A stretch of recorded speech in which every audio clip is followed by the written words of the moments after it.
Sounds great.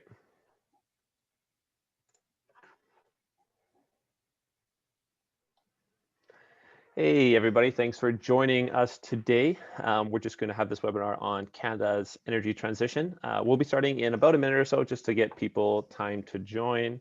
We should be good to go from there. We'll talk to you in just a second here.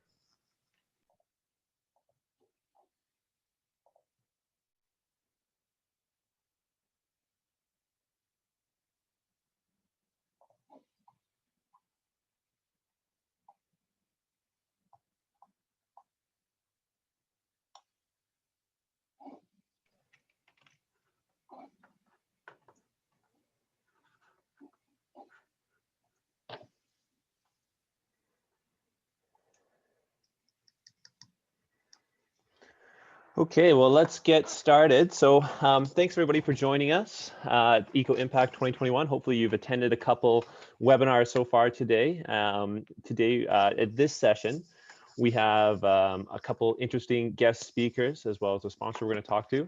This technical session is called Canada's Energy Transition, where innovation meets tradition.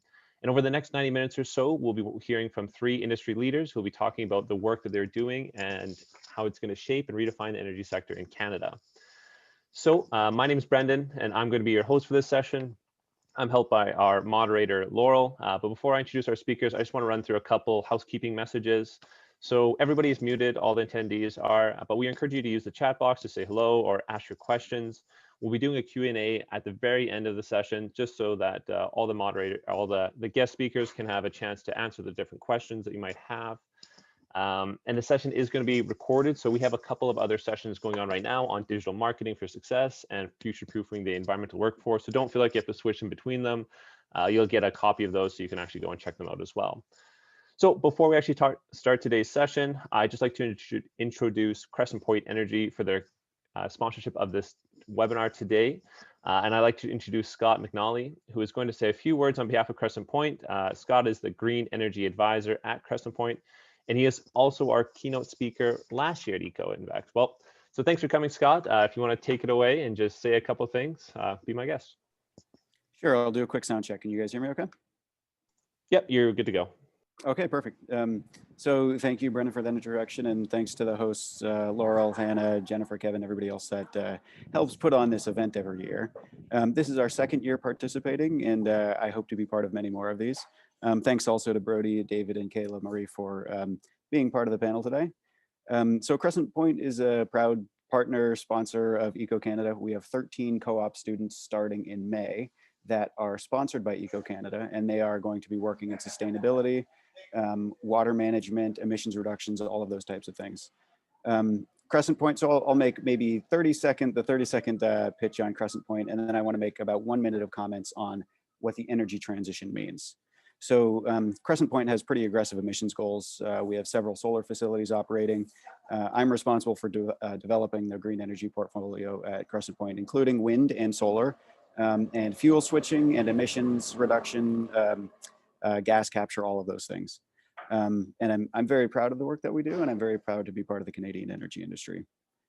So one comment I wanted to make on the energy transition, that's a term that's thrown around a lot. And I'd like to define what that means in my view.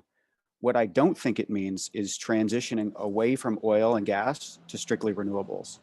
What it does mean to me is decarbonizing our energy supply chain and transitioning to a lower carbon energy paradigm. And over the next 90 seconds or so, I'll explain why that's the case. So my associate, Mike Blair, gave part of the keynote this morning as part of the panel.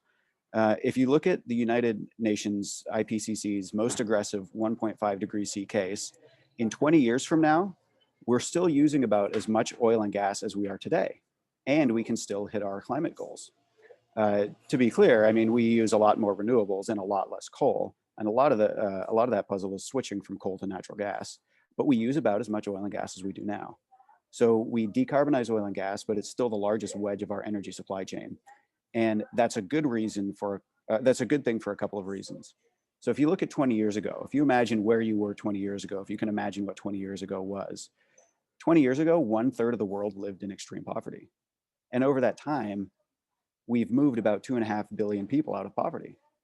And this is a triumph of human achievement that most people don't even know about. I think it's something we should be celebrating. Only 8% of the world right now lives in extreme poverty, compared to 1/3 just 20 years ago. So if you look at our most basic need, water, 15% of the energy that we use now goes to cleaning, moving,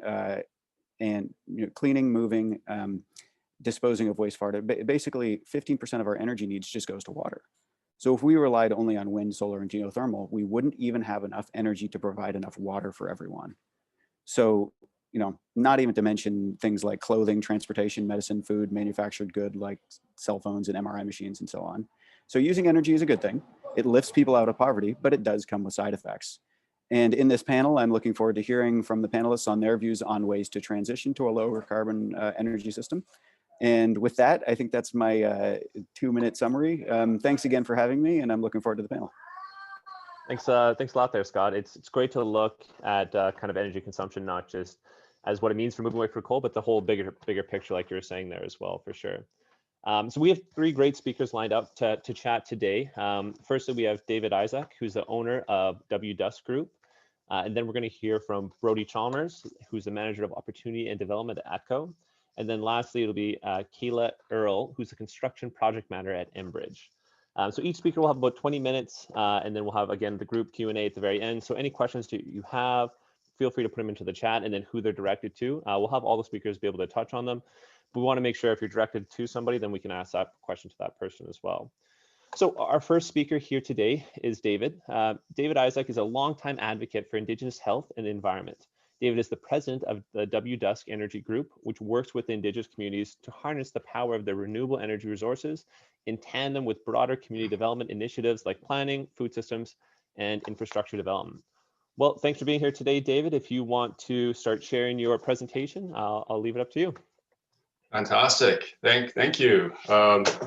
Great to be part of this again. It's also nice to, I haven't attended a conference in a while, so this is something I do a lot of last year, and everybody's used to doing, so it's good to keep on point as well. So so just briefly before I start, so today I'm coming from the Semiahmoo First Nation traditional territory, which is just outside of White Rock, and I've been staying here for the past year. I myself actually grew up in the North Shore in Squamish territory, but I'm originally Mi'kmaq from the East Coast in a community called Listugush, right on the border of Quebec and New Brunswick. So why don't I just share my screen here, and we'll go straight to my slides. All right. So just bear with me. Okay. So I'll try to be brief and try to get through my slides and look forward to some questions. So Scott raised interesting perspectives, some good perspectives, and I, as the theme of this conference is, it's finding the balance, and I think that's apropos. There is obviously a balanced approach when it comes to everything we look at, especially in today's very polarized politics and sort of a post-Trumpian world. But I think it's also important to also not be afraid to speak truths, and particularly if they may not be of the mainstream, or not mainstream, terrible word, but maybe it may be an opinion that may be in a healthy opposition, I suppose, to what we look at. And I'm speaking specifically about the energy sector and where it's headed. So very briefly, what we do, we wear many hats. So as all of you do, it involves things from sourcing, monitoring wind and energy resources to direct power purchase agreements. It's one of the things I love about the job is as I'm sure you all can relate to. It's every day is generally different, and it's a very meaningful work. And work that brings me all across the country. I get to see some of the most spectacular sights, and really I feel like very patriotic to Canada, just by way of all of the communities I visit, and also just seeing the similarities, whether you're in an oil town or in a in a town in the Maritimes. There's this beautiful sort of Canadiana that you see in the commonality between Indigenous First Nations communities and non. The way I try to approach our work is very similar to just understanding the multi-systems approach to community development. Really what we are community developers with a focus on renewables, renewable energy. But also just really taking the premise, I guess a distillation from the Indigenous worldview perspective, in that everything is connected. Things do not exist in a separate chamber or silo as we need to, as we often become quite conditioned to looking at things. Projects, large-scale projects that may not be in our backyard do affect us. So I think it's important to sort of take that into account as we move into this new era and this promising new energy sector. So, and one of the other things I just wanted to mention is this is an incredible opportunity, not only for Canada, but for obviously the world, in that we're just on the cusp of going into a new sort of, if you will, a new industrial revolution. It's upon us, it's happening. And I'll speak very briefly about that. I'm a big, I'm a big Jeremy Rifkin fan, and we'll probably quote him a few times. But right now, particularly in Canada's north and remote communities and First Nations communities, this is a once in a lifetime opportunity to really harness renewable energy in a growing sector, and also do it in a way that isn't compromising the environmental or the health well-being of their communities, and allows global citizenry through technology. We've never seen this before, and that's where solar, wind, and small hydro, renewable energy effectively can really be this modern tool for rebalancing our communities, bringing equity to First Nations communities. Renewable energy really is an energy of the commons. It really is a democratized form of energy. And I think something Canada and the utilities really have to embrace. And I'm very, very pleased to see Biden's doubling down, if you will, of the sort of greener economy, the electrification. All of that's happening down in the States, and we're very, very hopeful that this will create a cascade effect from a policy perspective in future, future opportunities for renewable energy in Canada as well. Because as we know, our partners to the south tend to dictate our economic routes, and certainly this is big. Couple that with the canceling of the Keystone Pipeline, I think the signals are clear. And let's be also clear, when you think of oil and gas, and no knock to oil and gas, but is it a sunrise or a sunset industry? And I think it's pretty obvious. The other thing is when you're thinking about, it's not just electrons. You have to think about the transformative, the built environment, and the addition of clean tech. It's something that has this sort of an overnight, it creates a new complexion to a built environment, particularly in First Nations communities where, let's be honest, the built environment has been lackluster. It's never been something that's been a strong focus or priority. So I think that's another aspect of it that we need to talk about. A lot of the work we do is also just inspired by my mentor, Douglas Cardinal, who's a master architect. If you're ever in Ottawa, I'm sure you've seen his museum across the river from Parliament. And he's really taught me to try to find the aesthetic, try to find the cultural and the harmonic aspects of our work. And that's why you'll always see our solar or energy projects will have some sort of aesthetic, or it'll be done in a way that tries to find that balance. So again, it's more than electrons. The other aspect too is the inspiration. I think when you think about children growing up with with the built environment and architecture around them. There is some serious social determinants of health to keep in mind, and new scientists, new biologists. I mean, this is how things, this is how communities help foster healthy futures for children. I think it's something worthwhile noting. We don't see that in our ROIs, and again, it's more than electrons.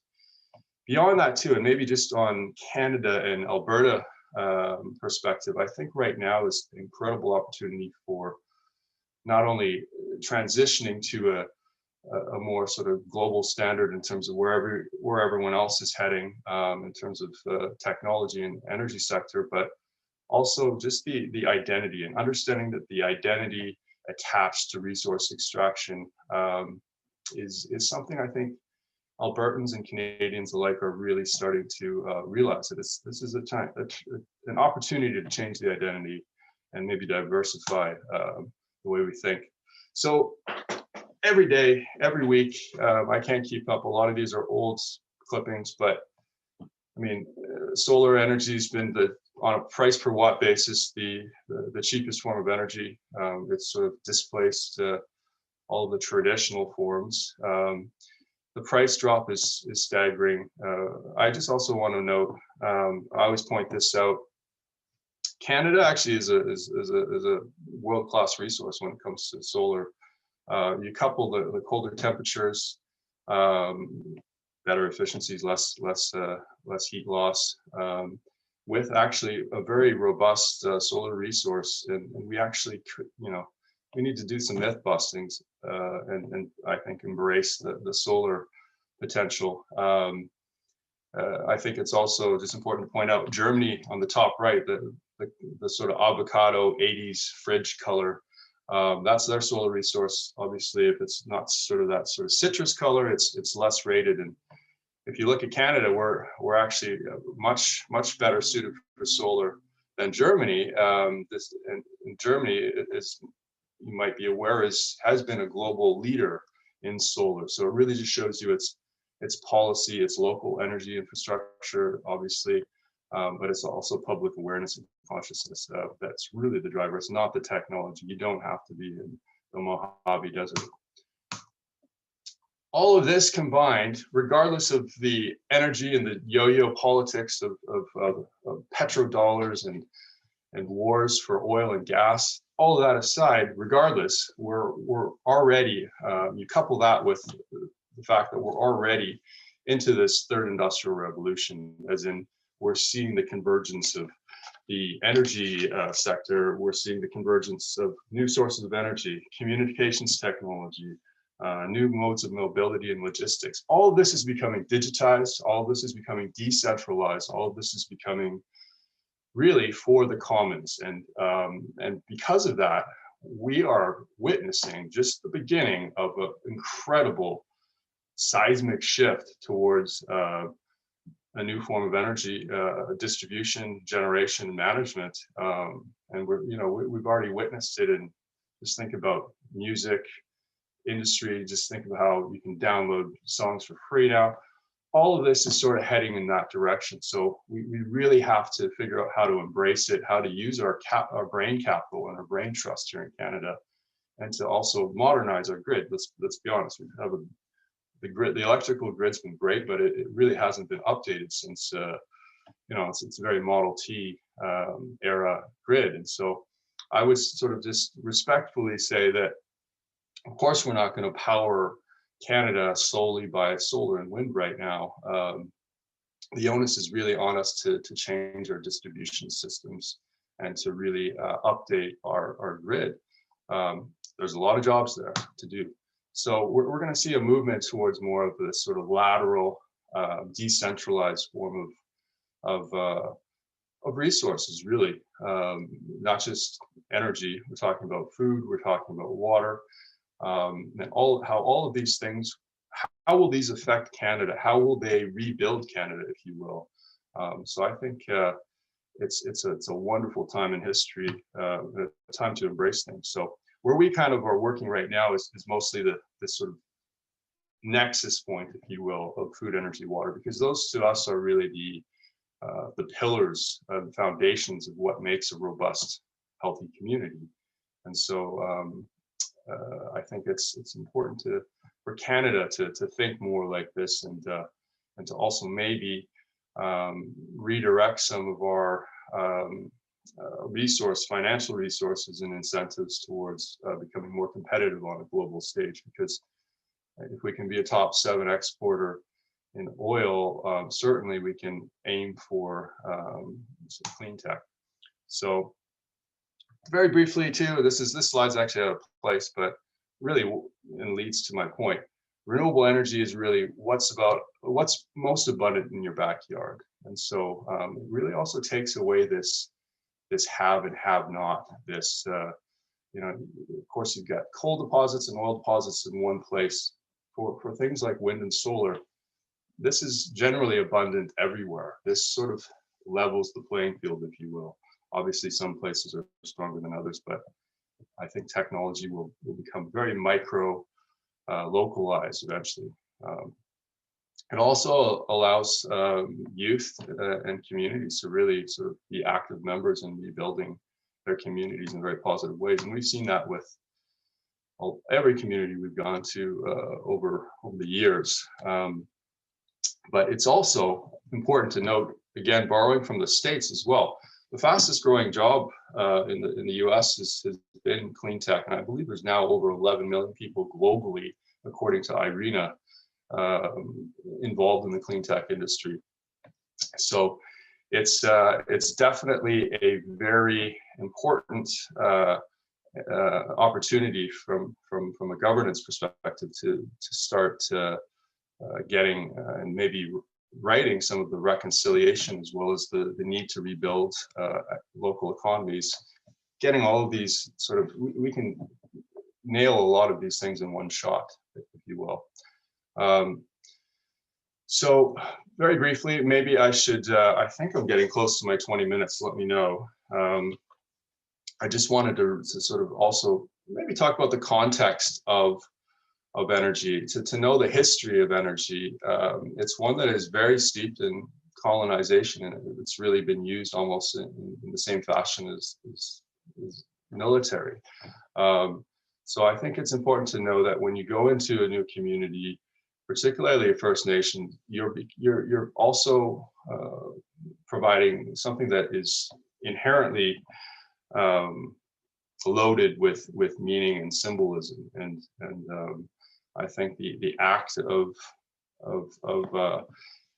integrating renewables in First Nations in particular is one that brings a lot more meaning than just the electrons. And so I think it's and you probably will see that or have experienced that. So I always like to just say this decarbonization is also very much along these lines of decolonization. So that's important, and these are words you probably hear a lot in First Nations communities. I think we're also going to see models. So we worked in Fisher River, where when you get a power purchase agreement for typically 20 years, this is a secured source of income and revenue for a community that is long-term. They can borrow off of it. There's so many things that positive cascade that comes out of that, and jobs. We trained up 15 community members there that had never seen a solar panel in their lives. And in a matter of a work week, we're able to install nearly 3,000 panels. These right here. We now have a group, this group here, that are primed and ready to take on future projects there, and also have the ability to go into other jurisdictions. So so without further ado, maybe I'll save some time for questions, but I just wanted to just sort of reiterate, the onus is on us to also look beyond sort of our localized politics, and also understand just the impact beyond our sort of our own view, and understand the historic significance of resource extraction, and also do basically future-proof for this generation. And that's what's different about now. I think there's a lot of of this new generation, non-Indigenous, I mean in general, that feel a sense of injustice for the environment, and the identity of Canada isn't on par with, I guess you could say, the progressiveness of young thinkers nowadays. And so I think there's an army of bright citizens, that are young citizens, that are going to be, taking positions in the workforce that understand this, and can look beyond the bubble and the yo-yo economy that we're sort of shackled to, and be part of this what's really a revolution that we can have in our backyard, and contribute to climate change, to mitigating climate change, and to also maybe empowering communities that have long deserved it. So thank you for your time, everybody. Hey, thanks a lot, David. That was an amazing presentation there. Yeah, that was really insightful. I really like the part where you're chatting about how we're kind of influenced so much by American politics as well, and their yo-yoing of effects. And I like the idea of like the decentralized energy grid as well that you kind of brought up too. I think that's going to be very important in the future, obviously, as well. Now, just to remind everybody, we're going to have definitely a question and an answer period at the very end, so that David can kind of answer some questions that you guys might have. But up next, we have Brody. So Brody is a mechanical engineer who worked with ATCO for more than 18 years now. Brody led the team that developed and justified ATCO's urban pipelines relocation and Fort Saskatchewan hydrogen blending projects. He's working to help ATCO set a path forward to the unity of the future, which will likely involve the integration of electric and gas energy delivery systems. So thanks for joining us, Brody. If you want to share your screen and unmute yourself there, and you can kick her off. Okay, thanks, Brendan, and thanks, David, as well, for your very interesting presentation.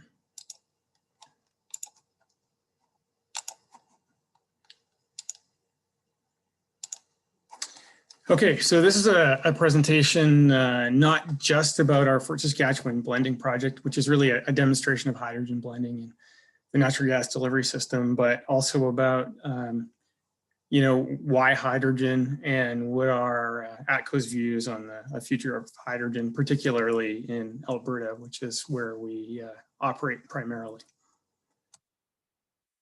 So just a little bit about ATCO. Our natural gas business supplies all the major centers in Alberta aside from Medicine Hat. And we have about 1.2 million customers and about 40,000 kilometers of distribution pipe. We also have a high pressure natural gas transmission system, which delivers about it's actually about 3.9 BCF natural gas on a peak day. It's actually about 9,500 kilometers of natural gas transmission pipe. And we have about 3,500 receipt and delivery points. We have a natural gas distribution business in Australia. We supply the city of Perth in Western Australia and the surrounding area. And Australia has really led the charge for us in the hydrogen space. Now has an operational hydrogen facility that I'll talk a little bit more about on a future slide. So the 80-20 challenge, this is true of really all developed economies. About 80% of energy needs are met by hydrocarbons. And then roughly 20% of our energy needs are met by non-emitting fuels.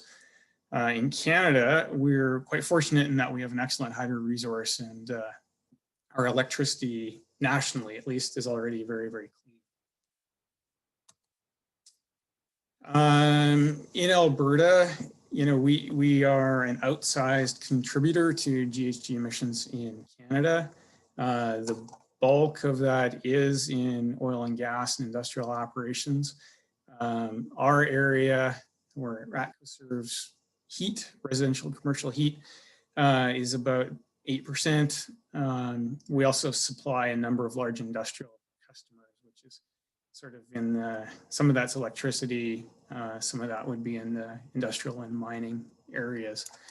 On the left, what you see is the federal government's emissions reductions targets per Paris.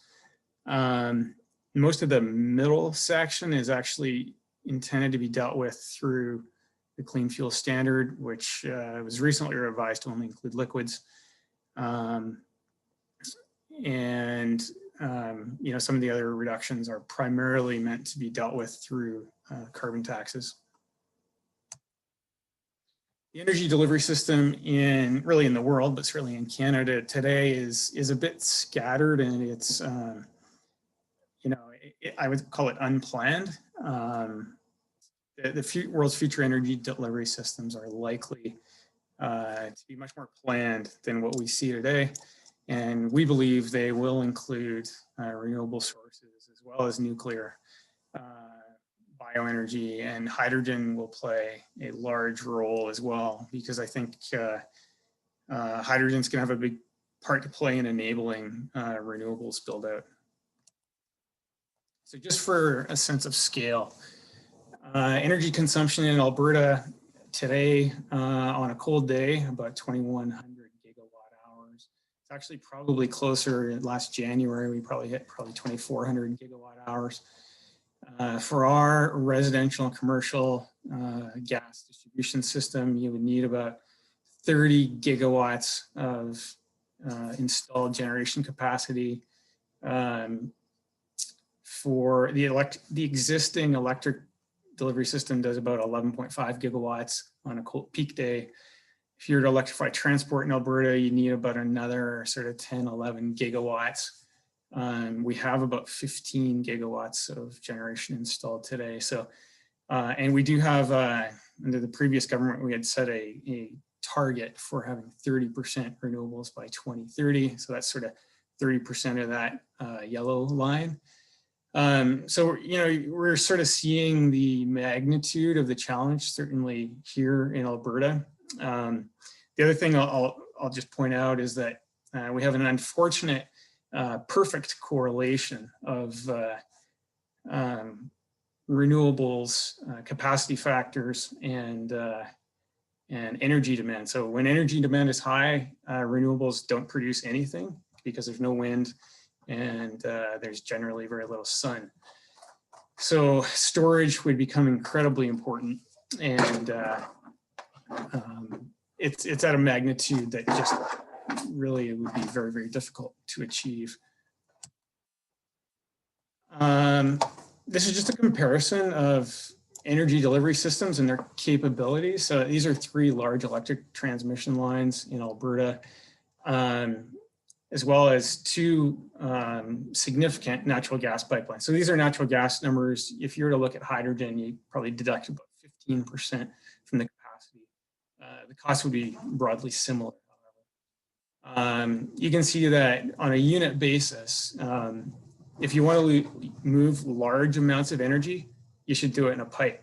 It's orders of magnitude less expensive than electricity, despite the fact that generation using renewables, when it's available, is in fact the lowest cost today. Its lack of availability when it's needed presents a significant challenge. So just in terms of storage, you know, we hear a lot about how battery storage is getting so inexpensive that it's just going to be game changing. We hear $100 kilowatt hour, you know, it's game over. But I'd like to point out that the world's largest battery storage project is Moss Landing in California, and it comes out at about $143 per kilowatt hour. ATCO owns 10 hydrocarbon caverns in just northeast of Edmonton. 6 of them are natural gas, 4 of them are liquid hydrocarbons. So we know how much it costs to build these things. And we're confident we could build a hydrogen cavern for about $2 a kilowatt hour with all of these attributes, many of which are really missing from lithium ion battery storage. So significant advantages for hydrogen. The other thing I'll say is that geologic storage of natural gas today is about 2 cents a kilowatt hour. So it's just orders of magnitude less expensive. Types of hydrogen, you know, we hear a lot about, well, we shouldn't be using natural gas to make hydrogen because, you know, we're throwing a lifeline to the oil and gas industry, or that, you know, this is, we need to focus on green hydrogen. You know, I just like to point out that we can make a very, very, very low carbon hydrogen using natural gas with high levels of capture. In fact, it's very achievable to get to 95+% capture rates using autothermal reforming with gas heat recovery. This is existing technology. Often it's used in, say, methanol plants. It's just the application needs to be changed. And you look at, you know, making hydrogen using electricity. You can see here in Alberta, we're somewhere in between that coal and gas fired. So, I mean, we're significantly more carbon intensive than even just making hydrogen using steam methane reforming with no carbon capture at all. This is actually a slide from the BC government, which was used to inform the development of BC's climate plan. And you can see that making hydrogen from natural gas with carbon capture is actually lower carbon emitting than making hydrogen with grid electricity in BC. And that's because BC's grid isn't entirely green. It actually imports quite a bit of dirty electricity at times when it's needed. The other thing is that BC wants to electrify transport like many places in the world. And just to electrify about half of freight transport in BC, a study out of the UBC pointed out you'd need somewhere between 3 and 5 more Site C dams, incremental to the one that's being built today. So, you know, we really need to consider scale in all of this. This is our Clean Energy Innovation Hub in Perth that I referenced earlier.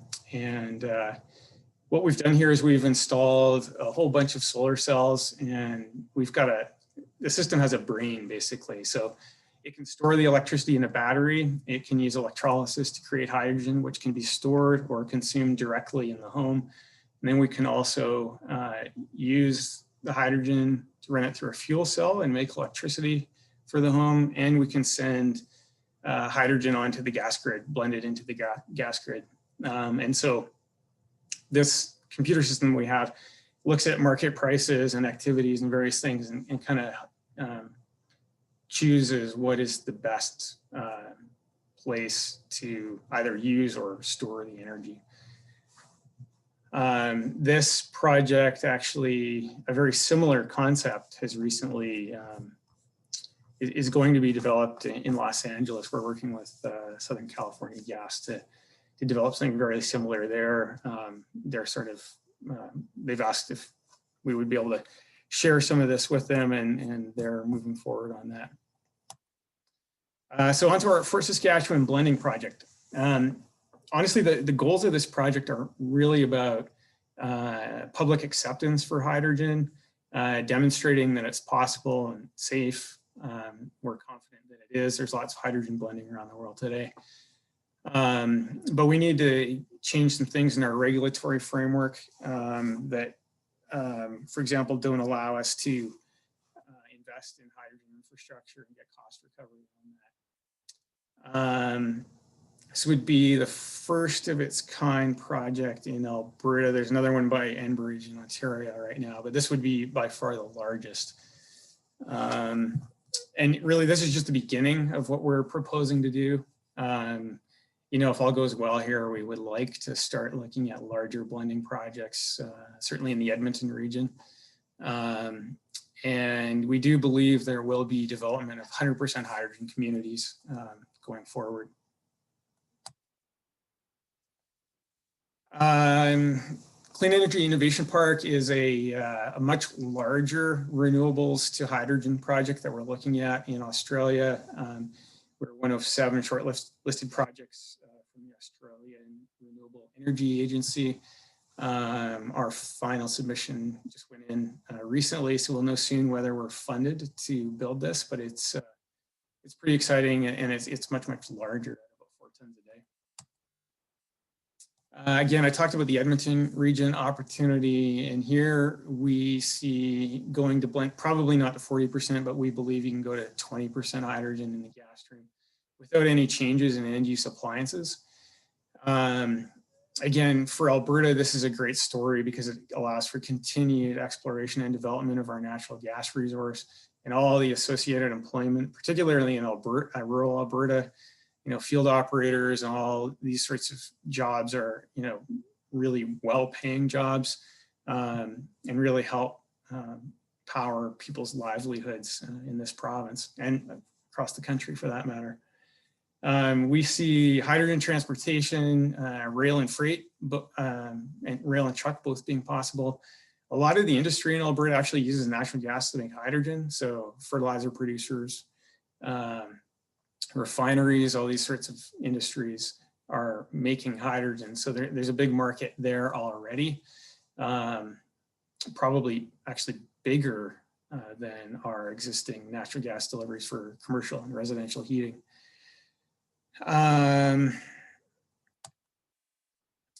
In Alberta, we already have significant carbon capture infrastructure in place. Shell's Quest project does about, I don't know, megaton a year. The enhanced carbon trunk line, or the Alberta carbon trunk line, can actually do about 15 megatons a year, which is actually enough storage capacity to completely decarbonize 100% of our distribution system. That's about the amount of carbon that our customers emit in a year. So that one pipeline can actually do it all. It's in place today. It has capacity. There's lots of room to move more volumes. In the Edmonton region, when there's already a pure hydrogen pipeline operated by Air Products for industrial customers, this is the proposed supply point for our blending project. I will point out our blending project will be gray hydrogen. It's really just to prove out the concept, but we intend for any larger endeavors to use blue or low carbon hydrogen. Appliances, you can see here's 35% hydrogen. There are some appliances that may start to struggle over about 20%, but most can go well into the 30s, and some can even go into the 60s before they start to have difficulties. Alberta Advantage on hydrogen is just, these are Pacific Rim countries. We are the second lowest cost producer of low carbon hydrogen in the world. That's sort of 95% of the carbon captured and stored. We have looked at what it would take to decarbonize our natural gas distribution system, and we're also an electric utility. We operate all the electricity in northern Alberta. We have about 200,000 electric customers. You know, our high level estimates anyway suggest that hydrogen for heat would cost roughly 1/5 of what it would cost to electrify heat in Alberta. And further, the delivered cost of energy in the form of hydrogen would be probably around half the cost of electricity. It certainly wouldn't exceed the cost of electricity. So, you know, if we want to get to net zero emissions in Alberta, hydrogen is clearly the answer. Further, it really enables incremental build out of renewables that would otherwise just not be constructed because of the duck curve and the need to curtail energy during periods of overproduction. If you got a hydrogen network, you can make hydrogen when you're overproducing, inject it into the grid and use it later. So why hydrogen? We believe it's an essential component to achieve net zero in Canada by 2050. In conjunction with other renewables, we're certainly not anti-renewables. It's just, it needs to be part of the solution, not the whole solution. You know, there's scalable GHG reduction with hydrogen. We can decarbonize really entire economies with it when built at scale. The entire gas distribution network can be reused. And I'm talking the low pressure pipes that run around cities and so on. Transmission needs a little bit more careful analysis. Some pipes are more compatible than others due to some metallurgical issues, but certainly the distribution systems are just fine. They're actually appropriately sized conveniently. So there's really not much need to change much of anything. We have a pre-built system that can deliver low carbon energy to customers. It's there today. Alberta is a logical hub for hydrogen in Canada, but there will be other hubs. Quebec, for example, Manitoba can make very low cost green hydrogen with their hydro resources. So, I mean, this is really a story, I think, that can pull the country together, that everyone can get behind in their own way, contribute to. There can be economic development across the country. You know, it's one of the few subjects, I think, that you know, all Canadians can really get behind and end some of the sort of regional squabbling maybe that we've seen over the last several years. So with that, I will allow our next presenter to go, Kayla. Awesome. Thanks, Brody. Yeah, we'll just have Kayla pop up here. Yeah, so for the people who have typed in some questions there, we're going to be answering those in the question answer period in just a little bit here. Thanks for bringing up the duck curve as well, as I think that's a really important thing to remember, to know that it needs multiple different parts for the energy solution in our future, for sure. As Brody said there, our final presenter today is Kayla. Kayla is currently employed as the EIT and Construction Project Manager at Enbridge Gas.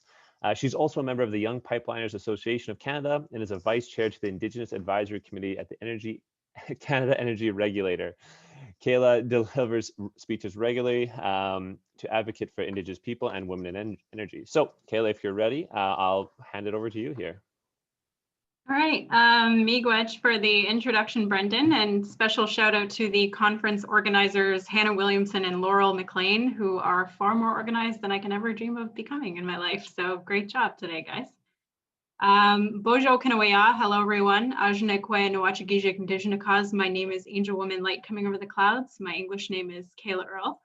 Wikwam Kong, Minwa Airland, Donjaba, Chatham Kent Dida. I'm from Wikwamikong and Airland First Nations, but I live in Chatham Kent, which is Treaty 7, Treaty 2, and Treaty 29 territory of Ojibwe, Odawa, Potawatomi, and Lenape folks. But I myself am Ojibwe, Odawa, Potawatomi from Robinson Huron Treaty of 1850 territory, which is Treaty 61. Makwan Dodam Anishinaabe Kwendao Chinandem Nongwa. I'm an Anishinaabe woman and I'm happy to be here today. So I'm super excited to present about an Indigenous perspective in the energy transition and how Agoko science got its stripes. Is this working?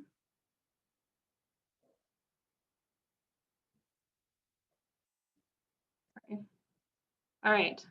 So I was thinking about how to mash together my engineering experiences with my cultural knowledge. And being a junior engineering professional, actually building large natural gas transmission and storage expansion pipelines, of course, I like to start with a safety moment. So my safety moments are a little different because they're always cultural ones. Cultural safety is critical to the sustainability of the energy future because we need new ideas, and new ideas are cultivated by inclusion. So first of all, I will give you a little bit of context. The safety moment is actually going to be about Minno B'Madsawin, which means living the good life. And it's a set of Anishinaabeg ethics, which is what we govern our entire lives by. Minno B'Madsawin means living the good life, but the actual translation of the phrase is a way of living where you're flowing in a good way. It's actually a way of being rather than a way of doing, and it's a set of virtue ethics, which is very different from duty ethics. And Minno B'Madsawin is led by the 7 sacred teachings, which I will go into right now. So I just wanted to emphasize 2 of the 7 teachings in particular that I think help give perspective about how Anishinaabe people view the world. The first one I wanted to talk about is the sacred teaching of honesty. So in Anishinaabe, the word is Gweakwadizwin. The first part of the word means the correct way of doing something or in accordance with. The second part of the word is a reference to white or light. De is a reference to the heart, and win is a way of living. So altogether, the word for honesty, Gweakwadizwin, is not just about speaking the truth, but it's a way of living your life in accordance with the light of creation. So it's very philosophical understanding of honesty.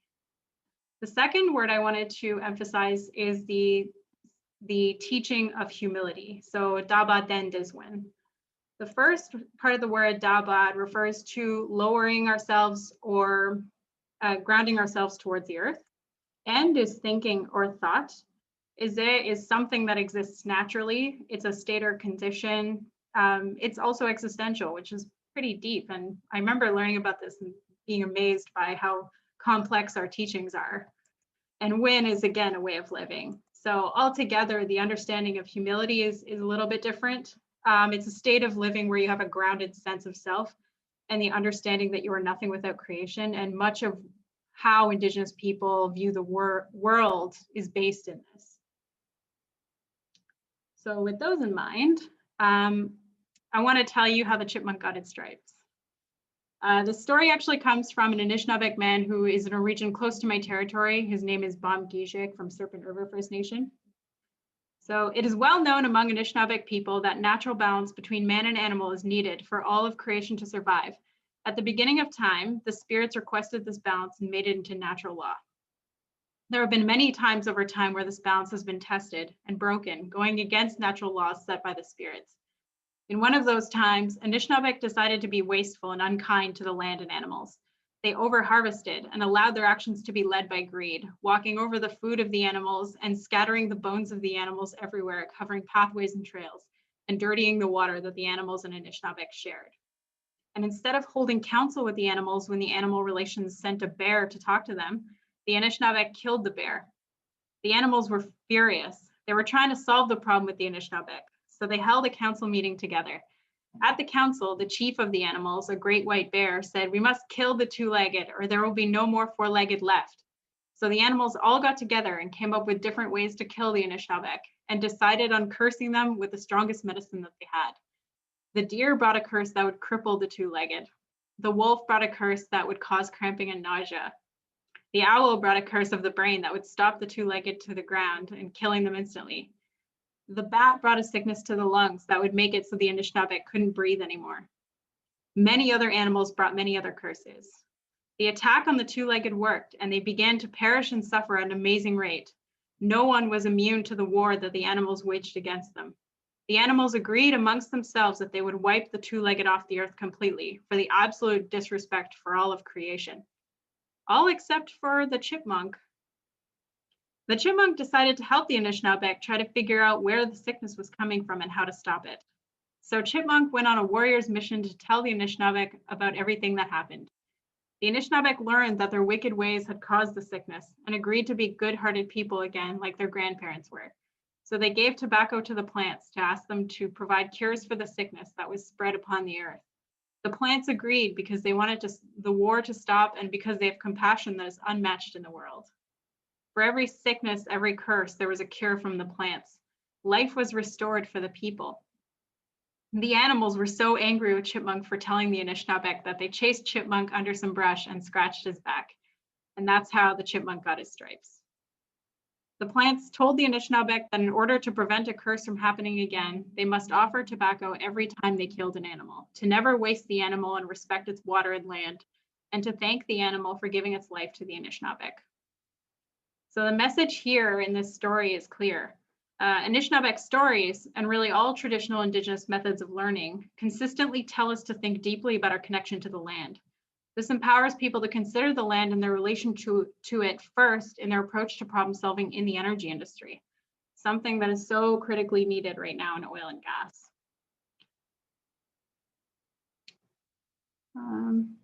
Yeah, so this, I think I have the wrong slides up here. One second.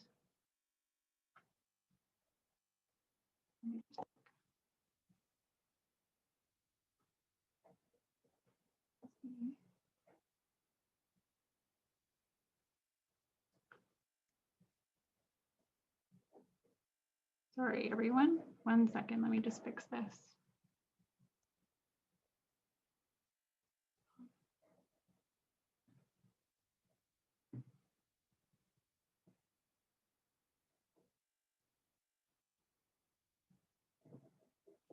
Okay.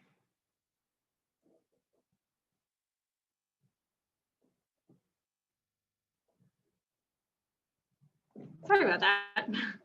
So this leads us to opportunity for innovation, bringing together the best of two knowledge paradigms to innovate for a new energy future. There's huge potential here. With a mix of methodical ways of Western science and the spiritual and relational values provided by Indigenous understandings of science, you get a whole new way to think about energy. This is two-eyed seeing.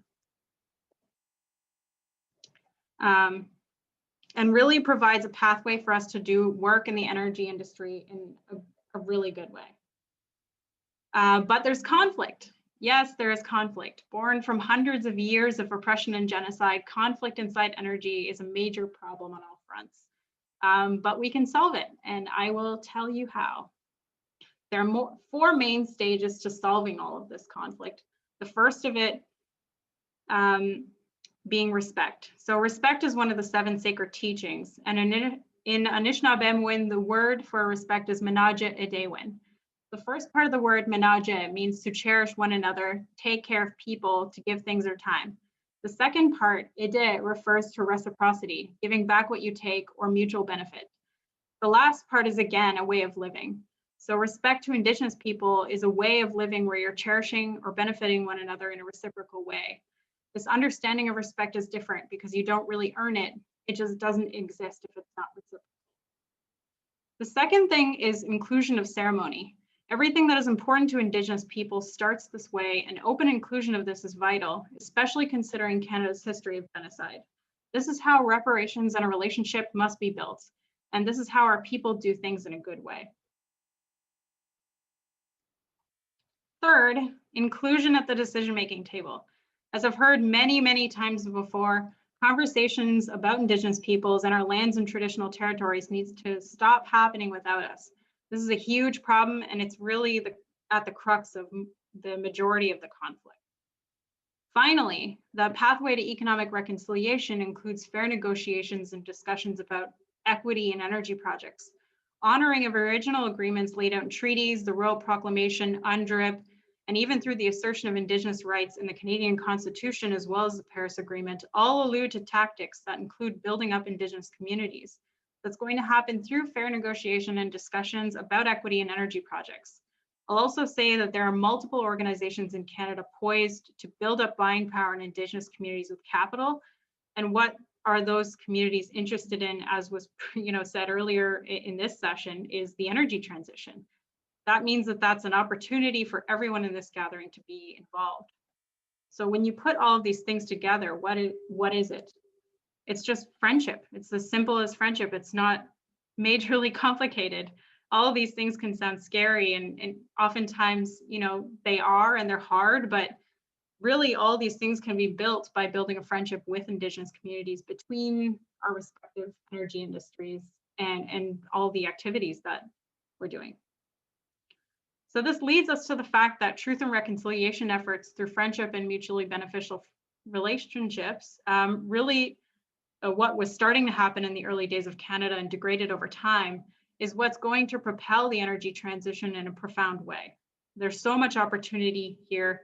We just have to be brave enough to dive in. But how do we do that?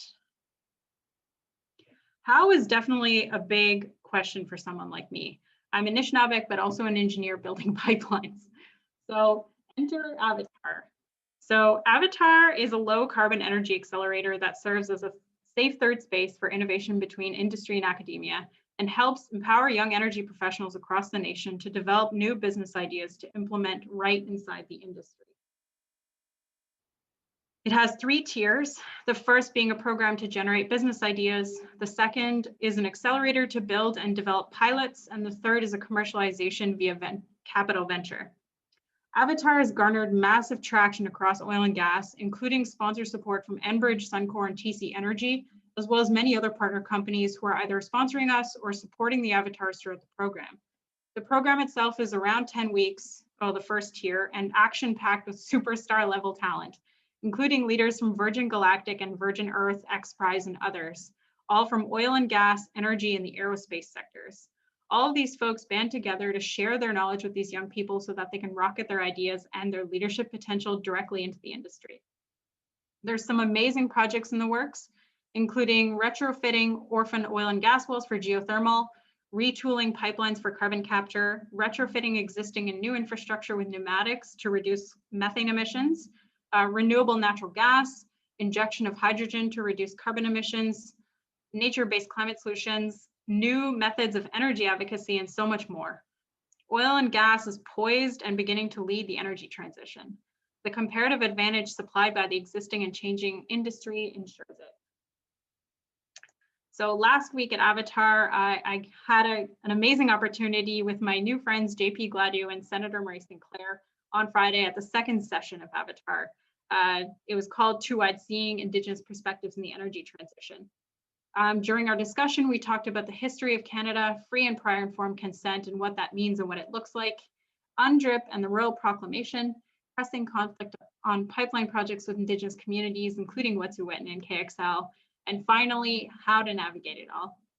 And the answer goes back to what we just talked about. It's simple. Like, of all those complex topics, the solution is to become friends. The way to a brighter energy future with Indigenous peoples is as simple as putting the effort in to become friends with Indigenous peoples and communities. And that's all it takes. It's the medicine to heal the industry. So since this session, I've gotten countless letters from youth across Canada who feel empowered in the energy industry to make change and are taking action. It's amazing. There are over 250 young energy professionals in the winter semester happening now, and mostly the grand majority of them are engineers from everywhere between BC and Nova Scotia in the program, and over 100 VIP observers from senior levels in oil and gas there to cheer them on. So paired with Indigenous cultural knowledge and paradigms that puts land stewardship at the front of all decision making, I'm so excited to see what the avatars have in store for this semester's business competition. I myself will be working on developing the accelerator in the coming months to build the framework for how these projects are implemented at their partner companies, 5 of which from the last semester are actually in the process of being implemented. We're also beginning new ventures to support displaced energy workers, which I'm sure most people in here are more than aware of right now in oil and gas. There's tons of room for innovation and so much to do. So all that skill will be needed once these projects progress. So lastly, I just wanted to leave you with a short phrase that a friend of mine sent my way. Ga ye gwa gedo win demosano we wen panak, gedo wen demon we get che peten da kwak. So I'm not telling you it's going to be easy. I'm telling you it's going to be worth it. So I am so excited and honored to be part of Eco Canada today, and I welcome any of you to join us at Avatar, as well as connect with me afterward on LinkedIn. And I want everyone to remember that truth and reconciliation and inclusion of Indigenous peoples is a fast-moving conduit for the new energy future, built in humility, honesty, and friendship. So Chimmy Gwetch for your time today. Awesome. Thank you so much there, Kayla. That was an excellent presentation. We're just going to have a question and answer period now here. Laurel, I believe you have some questions that we can kind of go over. I see a lot of people place them in there, so that's awesome. So what do we have first here? Right. Our first question here is for David. Have you looked into using tidal power to diversify your energy needs to broad coastal communities? Oh, I believe you're muted there, David. There we go. I had actually given the answer, but it was a long-winded one. But actually, that's a very good question. And in fact, yeah, we are sort of agnostic to renewable technologies. And actually have looked at, we have a big interest more so in hydrokinetic turbines. So vertical axis turbines is basically, so floating turbines essentially. So keeping the expensive bits out of the water. As a sailor, I know how much the salt in the ocean will destroy things. So I think, yeah, that type of technology has a lot of merits, obviously. Canada has almost, particularly in the West Coast, and East Coast, I should say, have almost like the Saudi Arabia of tidal resource. It's insane with our the delta in our tides. We were involved in a Bay of Fundy bid now a year or two ago. Unfortunately, that's a very tough environment, but I do think it is definitely worth pursuing. The only unfortunate thing I guess I could say about tidal energy is because of solar and wind and the price per watt and the scalability and how much that has taken over. How they've displaced so-called king oil and king coal. It's really made tidal energy at least less competitive right now, but one of the things it does have is it is a firmer source of power. So in lieu of solar and wind alone, it has its merits. And I think particularly with canals, and when you can couple that with solar, as in covering canals with solar and then staggering in hydrokinetic turbines, there's a definite application, and I hope there's some breakthroughs in that field, and we'll be involved if it does. Right on. Like you said there, David, it's a very reliable source with the tides coming in and out every day. So no, great answer there. Laurel, do we have another one we can chat? We do. We have another one for David.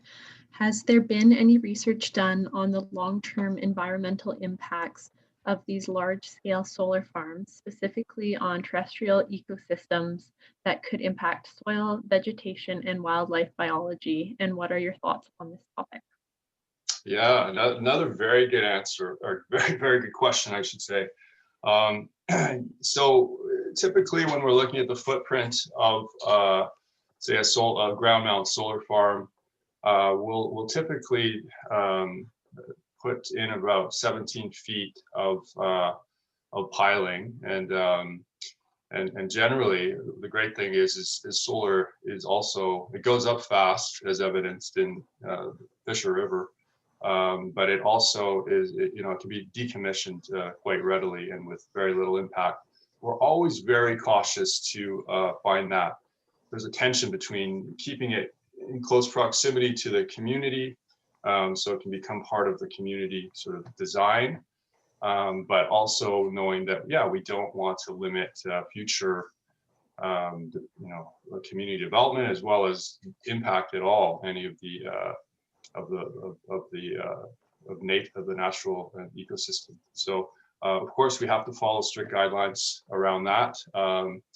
I think by and large, just to sort of borrow from the wind energy sector, the National Audubon Society has been a long supporter of wind energy for the reason that a lot more birds will die as a result of not transitioning energy. And so I do think there is a balance. There is to find that theme of the conference again, but the difference between, I guess, medicine and poison is dosage. And so I always caution applying utility scales energy in the right dosage, if you will. So we also put in beehives in our as well as pollinator friendly flowers in all of our farms, because it helps the pollinators and it also looks pretty. So Right on. Thanks for that, for sure. All right, our next question here is for Brody. Are you familiar with proton technologies and their process of extracting H2 from existing oil and gas reservoirs using an in situ process where the gas or oil stays in the reservoir and only H2 is extracted? Yeah, absolutely familiar with proton and its technology. They have a demonstration project in Saskatchewan right now, and I think there's a lot of industry players sort of eagerly anticipating the results. But yeah, clearly proton's tech would be a fantastic way of continuing to utilize the hydrocarbon resource, certainly in Western Canada, but anywhere else as well. Thank you so much, Brody. Question for Kayla Marie. What do you think we can do to make sure Indigenous knowledge holders are respected for their wisdom, native science, their ability to read the land, and making sure it is not extracted and handed to Indigenous learners? What can we do? That's a humongous question, but thank you. So there's two things in there that I'm thinking of right away. The first one is cultural competency in the workplace. So that's becoming more and more readily available. I know at Enbridge, we recently made it mandatory for our entire enterprise, so that's pretty exciting. But there are courses like Indigenous Canada, which are offered by the University of Alberta, which are really comprehensive courses about cultural competency and how to approach like how it's understood and used. So there's that. Another one is just like talking to those knowledge holders about a respectful way to use it and acquiring consent for using that knowledge at any time. And I know of actually mining operations that have panels of elders where they would consult the elders on their operations, especially with regard to traditional ecological knowledge that they provided about caribou migration, which is super critical, like for food sovereignty, for cultural competency, for respecting local communities. So that whole consent piece and creating a process for that is really, really important and should be a regular part of operations from my viewpoint. The second like the other thing that I can think of is really Indigenous data sovereignty, which is actually something that has come up in conversations with the work that I do at the Canada Energy Regulator, and all of these things really implementing UNDRIP. So that regulatory landscape is going to call for a process for dealing with what Indigenous data sovereignty looks like. And so that's in the works, but really the whole consent piece is critical, and understanding and developing your understanding of how to process and use that information. Thank you so much, Kayla. Our next question here says, with the cancellation of the Keystone Pipeline, do you think that this will be the push that Canada needs to start transitioning and diversifying?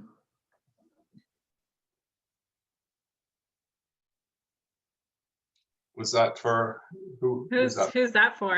Anyone? Not directed to anyone in particular. So if anyone wants to have a go at tackling it, go ahead. Well, I mean, I'll speak. I think some of the policy things that we're starting to see will be more of an incentive to start moving than cancellation of Keystone XL. That oil is still going to move. It's going to move by rail. I think, carbon tax of $170 a ton, though, is going to provide a lot of incentive.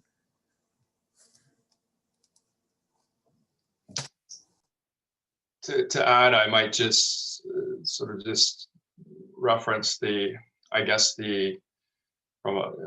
regulatory capture and the policy capture that oil and gas sector, and namely the United States sort of archetypal oil and gas man has really influenced policy throughout North America. And let's be honest, Canada is a petroleum is one of the big players, but I think the psychological barrier and the political fear that accompanies going against the stream of answers and sort of the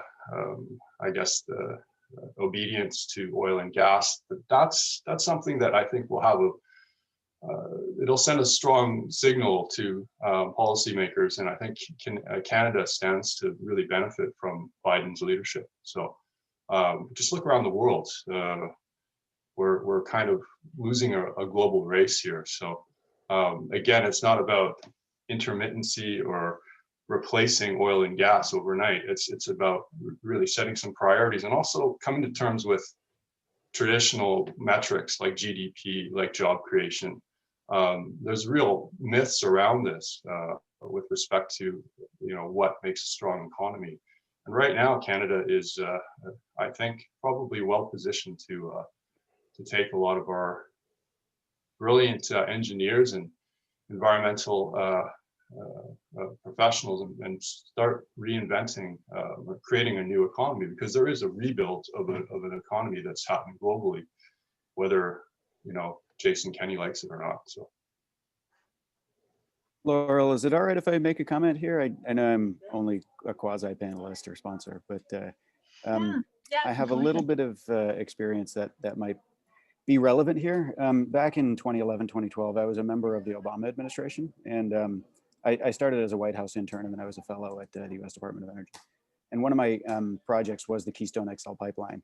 Now, this is 10 years ago, and 10 years ago, I didn't think the Keystone XL pipeline was ever going to be built, and I still don't think it will be. And it became more of a virtuous symbol rather than a technical project or an emissions-driven consideration, right? So as Brody mentioned, that oil will still move. It's just going to move by rail or truck, which is worse for the environment and more dangerous. But it became a symbol that if you approve the Keystone pipeline, you are anti-environment, which I think is not true, and I think it's unfair. From the perspective of oil market economics, we actually don't necessarily need it. We do have other egress. It just means that Canadian energy sector can't grow as much. And David, I think you and I could have a pretty interesting conversation about this. You say that Canada is behind the rest of the world. I actually think in many ways we're actually ahead. So in terms of oil producers, Canada is the only major oil producer in the world that is subject to a carbon tax. And it's also the only democracy. And it's also the country with the best Indigenous consultation standards. If you look at like Nigeria, Saudi Arabia, Russia, Iran, Venezuela, they are all committing human rights violations, and they do not have any sort of carbon regulation. So we can absolutely do better. And I believe very strongly that we should. And I believe very strongly that Canada is the best position to decarbonize. So it's kind of a mixed bag. And Kayla, I think you could probably comment on us as well that Indigenous consultation is better in Canada than elsewhere, including the United States, but not the best. Maybe not the best that it could be, but better by comparison. So anyway, just a few minutes. Thanks. I actually totally agree with you, Scott. I'm on the exact same page as you as far as like pipeline development goes. We're the safest and doing the best at decarbonizing the industry right now. And we have the best opportunity for innovation and retooling the industry to champion this new low carbon economy. I think another thing, and there's two other things to consider.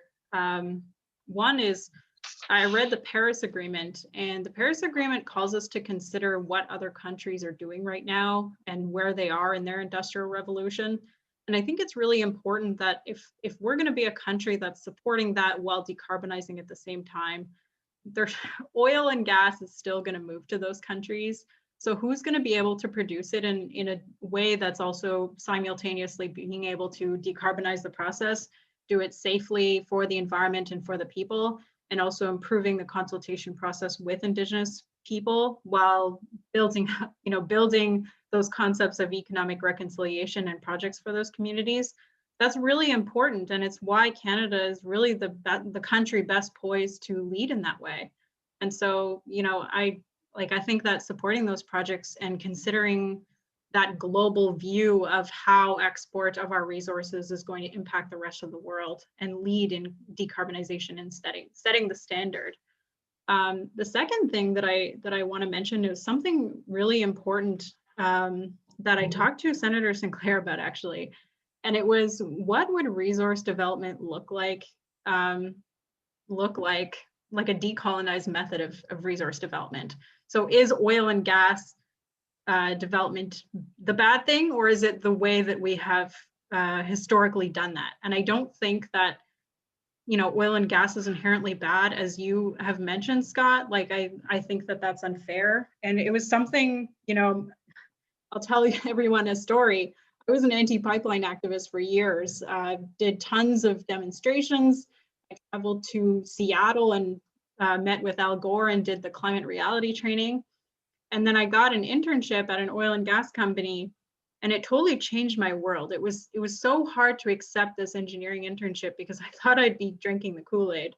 But really, the whole concept of two-at-seeing, which is why I talk about it all the time, comes from my experience of being a, that climate change activist, caring about injustice to Indigenous communities, especially regarding energy, and looking back at the injustices that my own family has faced, and feeling fired up about it.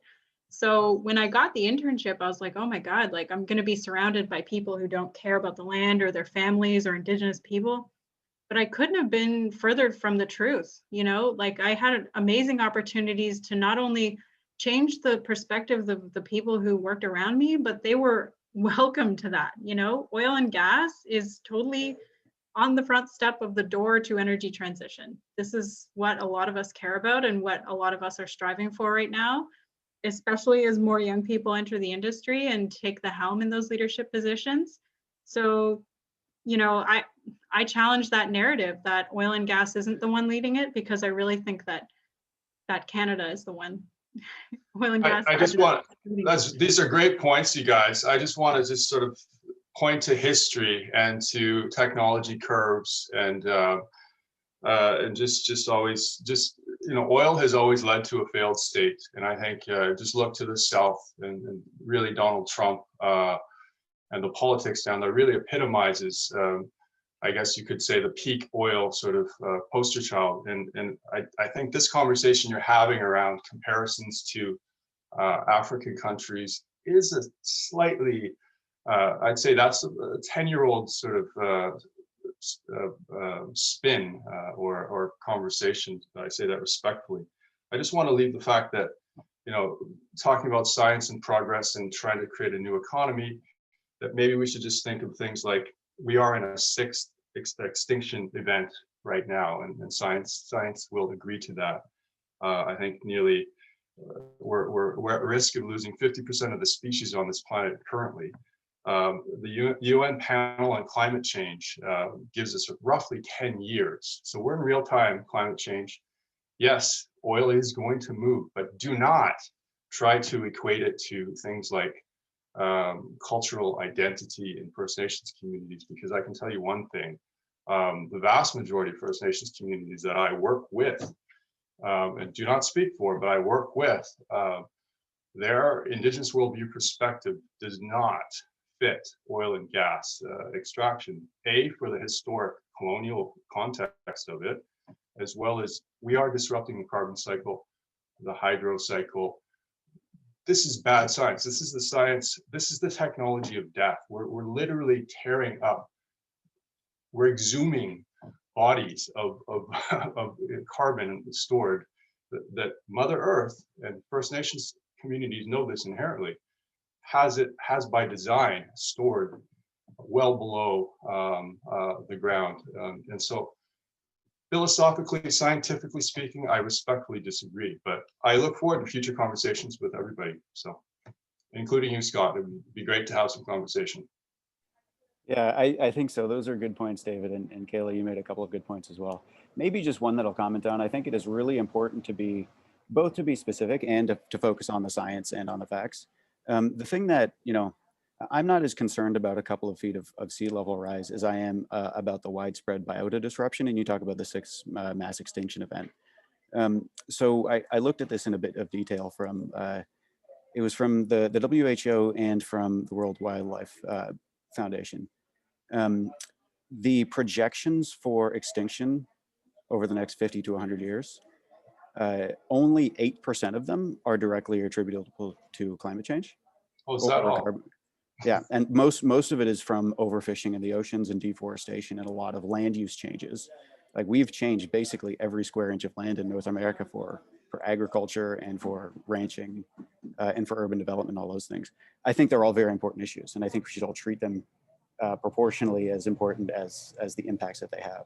But we shouldn't separate them, because certainly they're all connected, and certainly modern agriculture is inherently connected to pharmaceutical, to oil and gas industry, and these same approaches. And so if we're not willing to augment our business models and change our economics in alignment with consciousness, as in public awareness, then yeah, we're yeah, you're right. It's only 8%.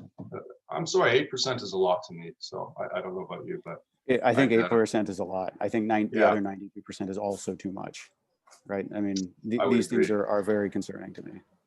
Yeah, it's unfortunate that Obama didn't have the same sort of context that Biden does, because I'm certain he would probably have made the same decision as Biden if he wasn't if he didn't have such opposition politically, in the House. So. So that's a real, I'll maybe spend 15 seconds on that one. I was in some of these meetings where we had to decide, are we going to go after healthcare? Or are we going to go after climate? Which one are we going to do first? And we basically had 2 years of a democratically controlled Senate and House. And then the House flipped in 2010, right? So Obama basically decided we're going to get healthcare done first, and then we're going to focus on climate. Would Biden have done it backwards at the time? No, I don't think so. Now, maybe. But I mean, healthcare is by and large the most important issue to most Americans now, even though climate is right there. That's basically 1 and 2. Yeah. Perhaps For there's sure. other people wanting to speak beyond us. Yeah, no. Thanks for the interesting different perspectives. That's why we love having this panel, so we can have a lot of different voices heard as well. That's great. Laura, do we have any more questions that we can kind of get some answers to as well? Yeah, we do. We have a question here for Brody. What prevents a regular stove or furnace from using higher H2 levels in natural gas? Could there be retrofit? Guess the challenge would be that you couldn't do a single household level, but would have to be an entire gas service area.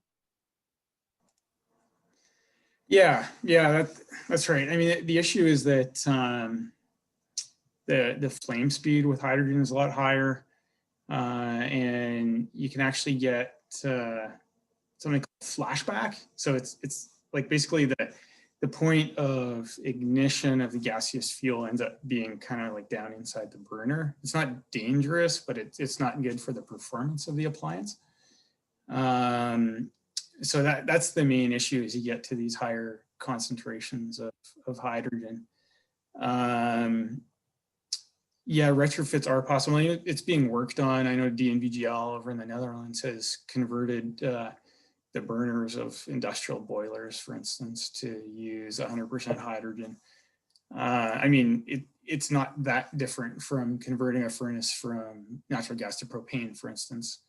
So yeah, it's achievable, but it's not something that sort of widely commercially developed at this time. Although you certainly can purchase 100% capable boilers and so on in Europe. They're reasonably widely available in that part of the world. Thank you so much. We have another question here for David. How do you approach entering new communities and identifying their unique challenges and goals? And how can you help achieve these?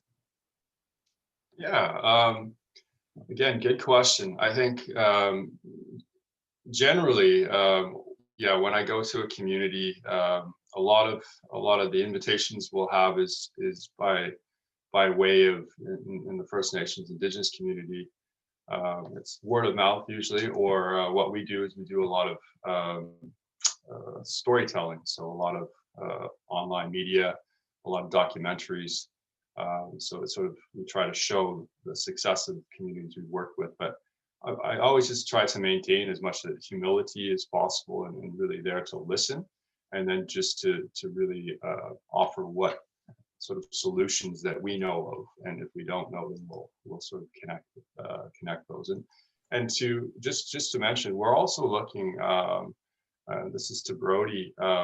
We're involved in some early stage green hydrogen projects, and see a big future there as well, in terms of injecting pure hydrogen into the actual gas network. That is going to play a very key role in the transition, and see that being a success. But yeah, to that question, yeah, just really just learning as much as I can about the community, spending time there, having meals, getting out in the land, I think is important. They see a lot of communities are quite accustomed to sort of parachute in, go into the community, get out kind of thing. But it's important to sort of be patient and take your time with the community, learn about the community and its history too. Thank you, sure. David. Yeah, no, I totally agree there, David. Sorry, Laura, I think we'll just kind of end it there as we're out of time here. Thanks for everyone who had questions, and thank you, Kayla, David, and Brody for being such great speakers and on such interesting topics as well. So that is the last webinar for today. You'll have these as in demand. Thank you for being a part of this as well, Scott, and for jumping in. So we're going to have our awards ceremony this afternoon at 2:30 Mountain Standard Time. Any other questions, or feel free to connect with all of our speakers here on LinkedIn to ask them questions directly. I'm sure they'd enjoy that as well. And we'll hopefully see you guys at the award ceremony. Thank you. Awesome. Thanks Thanks, very much. Thanks, everybody. Take care, everyone. Stay safe. That's